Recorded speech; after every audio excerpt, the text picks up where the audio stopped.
ভূমিকম্পের এই ভয়াবহ দৃশ্য পার্শ্ববর্তী দেশ মিয়ানমারের। স্মরণকালের ভয়াবহ 7.7 মাত্রার কম্পনে গেল 28 মার্চ ধ্বংসস্তূপে পরিণত হয় দেশটির বড় বড় অসংখ্য ভবন। নিহতের সংখ্যা ছাড়ায় 3000-এর বেশি। মিয়ানমারের সেদিনের ভূমিকম্পের আঁচ লেগেছিল বাংলাদেশেও। এর আগেও দেশে গেল কয়েক বছরে অনুভূত হয়েছে ছোট ছোট অসংখ্য ভূকম্পন। এতে শঙ্কা তৈরি হয়েছে বড় ভূমিকম্পের।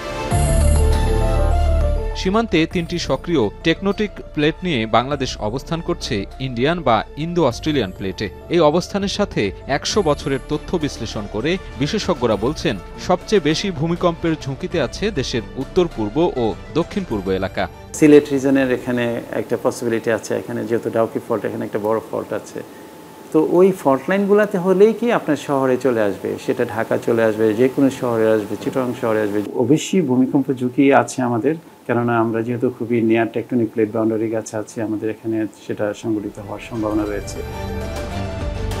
গবেষণা বলছে, ডাউকি ফল্টের প্রভাবে ভূমিকম্পের উচ্চ ঝুঁকিপূর্ণ এলাকার তালিকায় রয়েছে সিলেট, ময়মনসিংহ, রাঙামাটি ও বান্দরবান জেলা। এর মধ্যে মাঝারি ঝুঁকিতে থাকা ঢাকা শহরের জন্য সবচেয়ে বিপজ্জনক ফাটল হিসেবে ধরা হচ্ছে মধুপুর।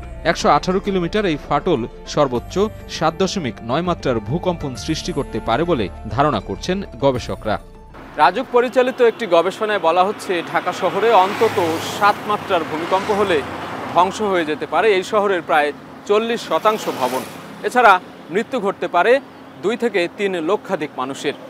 বিশেষজ্ঞরা বলছেন, ছোট ছোট ভূমিকম্পগুলো বড় একটি ভূমিকম্পের আগাম সংকেত হতে পারে।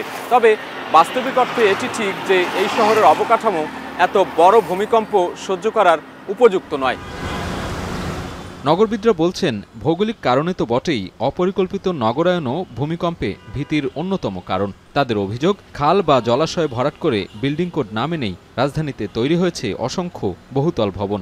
ভালনারেবিলিটি তখনই তৈরি হয় যখন অনিরাপদ ভবন বানানো হয় এবং কোনো ধরনের সেফটি মেজার্স থাকে না। সামগ্রিকভাবে পরিকল্পনার ব্যর্থতা এবং বিল্ডিংয়ের যে কোড সেটা না মানার প্রবণতার কারণেই কিন্তু ঢাকা, চট্টগ্রাম, রাজশাহী বা আমাদের যে বড় শহরগুলো আছে, শহরগুলোর কিন্তু একটা বড় ঝুঁকি আছে। রাজুকের নাকের ডগা এগুলো হয়েছে। রাজুকে যারা কর্মকর্তা কর্মচারী ছিল তারা সব দেখেও না দেখার ভান করেছে। ভূমিকম্প হলে কিন্তু সে প্ল্যানও শুনবে না, সে কোড মেনেছে কিনা শুনবে না, সে কিন্তু তার ধ্বংসযজ্ঞ চালিয়ে যাবে।